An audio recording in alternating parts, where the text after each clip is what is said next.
आज के जमाने में बहू और सास का रिश्ता मुश्किल लगता है, लेकिन बाइबल में एक बहू ने अपनी सास के साथ ऐसी वफादारी दिखाई जो हमेशा के लिए यादगार बन गई। कहानी है रूत की। नॉमी उसकी सास थी जिसने अपने शौहर और दोनों बेटे खो दिए। सब ने उसे तन्हा छोड़ दिया और वो गम और कड़वाहट में डूबी हुई थी।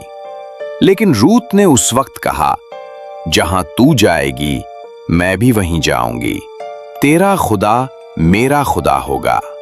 ये अल्फाज सिर्फ मोहब्बत नहीं थे, बल्कि वफादारी का सबसे बड़ा सबूत थे। इसी वफादारी ने रूत को बरकत दी। वो बादशाह दाऊद की दादी बनी और यीशु मसीह की नस्ल में शामिल हो गई। ये कहानी आज की बहुओं के लिए सबक है।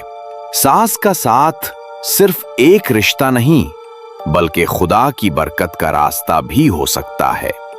अगर आप चाहते हैं कि ये सबक दूसरों की जिंदगी तक पहुंचे, तो इस वीडियो को लाइक और शेयर करें और कमेंट्स पे बताएं, क्या आज की बहुएं भी रूत की तरह वफादारी दिखा सकती हैं?